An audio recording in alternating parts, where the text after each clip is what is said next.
So our today's poem is on the grasshopper and cricket. So ये जो कविता है ये वो कविता नहीं है। शायद आप लोग गलत सोच रहे हो कि शायद वो क्रिकेट एंड द ग्रासहोपर वाली थी, आंट एंड द ग्रासहोपर, जिसमें चींटी जो है वो बहुत मेहनत करती है और ग्रासहोपर जो है वो कुछ नहीं करता है, वो पूरा दिन घूमता रहता है। ये वो कहानी नहीं है। ये कहानी जो है ये एक नेचर पोएम है। नेचर पोएम मतलब ये प्रकृति को दर्शाने वाली एक कविता है और इसमें जॉन कीट्स जिसके कवि हैं वो बहुत ही सुंदरता से प्रकृति की सुंदरता का वर्णन करते हैं कि जो वातावरण है, प्रकृति है, ये हमेशा जीवित रहती है और ये कितनी सुंदर है, यहाँ पर हमें ये देखने को मिलेगा। तो इसमें कवि ने एक क्रिकेट को दर्शाया है और एक ग्रासहोपर को दर्शाया है। यहाँ पर जो क्रिकेट है वो विंटर सीजन को रिप्रेजेंट करता है और ग्रासहोपर जो है वो समर को रिप्रेजेंट करता है। चलिए पहले कविता पढ़ लेते हैं, फिर इसकी समरी देखते हैं। The poetry of earth is never dead when all the birds are faint with the hot sun and hide in cooling trees. A voice will run from hedge to hedge about the new mountain mate. That is the grasshoppers. He takes the lead in summer luxury. He has never done with his delights, for when tired out with fun, he rests at ease beneath some pleasant wheat. तो यहाँ पर कवि जो है वो बताते हैं कि अर्थ जो है, हमारी जो पृथ्वी है, इसके ऊपर पोइट्री का मतलब आपको पता है, पूरा दिन अगर हम ध्यान से सुने तो कुछ ना कुछ प्रकृति में से आवाज आती रहती है। कहीं चिड़ियाँ चहचहाती रहती हैं, पक्षी चहचहाते रहते हैं, कहीं कोई पशु पक्षी चिल्लाते रहते हैं, कहीं कोई कीड़े पतंगे आवाज करते रहते हैं, यानी कि कुछ ना कुछ गाना गाते रहते हैं। तो वैसे ही, लेकिन आपने देखा होगा समर एकदम गर्मी के दिन, सोचो जून के, मई जून की गर्मी, उस समय बाहर एक परिंदा भी पर नहीं मारता। सब पक्षी अपने अपने आप को छुपाकर पेड़ों की छांव में छुपे होते हैं।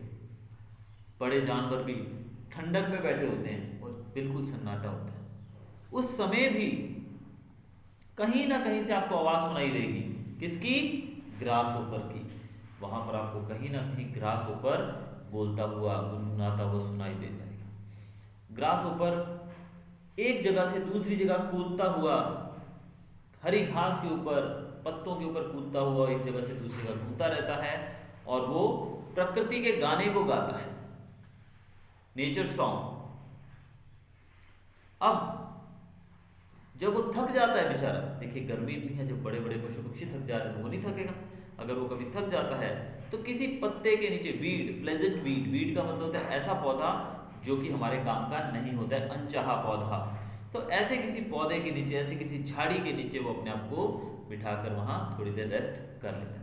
यानी कि प्रकृति के गाने को कौन जारी रखता है गर्मी के दिनों में? ग्रासहोपर। इसीलिए कवि ने ग्रासहोपर को समर सीजन के रूप में रिप्रेजेंट किया है और समर जो है उसको इन्होंने ग्रासहोपर के माध्यम से हमारे सामने रखा है। आगे है, the poetry of earth is ceasing never on a lone winter evening when the frost has wrought a silence from the stone. There shrills the cricket song in warmth increasing ever, and seems to one in rosinous half-lows the grasshopper among some grassy hills. अब अगर सर्दी के दिनों में चारों तरफ हर एक पशु पक्षी ठंड से बचने के लिए अपने अपने घोंसले में छिपे होते हैं, अपने अपनी जगहों में छुपे होते हैं, तो ऐसे में चारों तरफ ठंड के दिनों में देखा ना, रात होते होते हैं, शाम होते होते कितना सन्नाटा छा जाता है गलियों में, तब भी नेचर का जो सॉन्ग है उसको गाने का काम कौन करता है? क्रिकेट। तो क्रिकेट, टिड्डी आती है, छोटी सी टिड्डी जैसा प्राणी होता है, बड़ी बड़ी उसकी ऐसा होता है, तो वो जो क्रिकेट है वो सर्दियों के दिनों में, विंटर इवनिंग्स में नेचर के सॉन्ग को कंटिन्यू करता है। जब चारों तरफ सन्नाटा होता है, बाहर बहुत कड़कड़ाती सर्दी पड़ रही होती है, चारों तरफ एकदम शांत वातावरण होता है, उस समय क्रिकेट गाना गाते हुए हमें थोड़ी गर्मी देता है। यानी कि उसका गाना जो है हमें जीवन की आशा देता है कि भी देखो, भले सब सन्नाटा है लेकिन जीवन अभी भी है। और कोई आदमी अगर पूरे तरीके से सोया ना हो, यानी कि हाफ लॉस्ट, यानी कि जिसकी नींद अभी पूरे हम देखो एकदम गहरी नींद में सो रहे हो तो बात अलग है। आप देखना, कभी नोटिस करना, सर्दी के दिनों में आपको एक जानवर की आवाज़, एक इंसेक्ट की आवाज़ घरों में जरूर सुनाई देगी, क्योंकि देखो चारों तरफ ना घर में पंखा चलता है, ना एसी चलता है, ना कुछ होता है, एकदम टर टर इस प्रकार से आपको एक पक्षी, एक इंसेक्ट की आवाज़ सुनाई देगी, तो वो क्रिकेट होता है।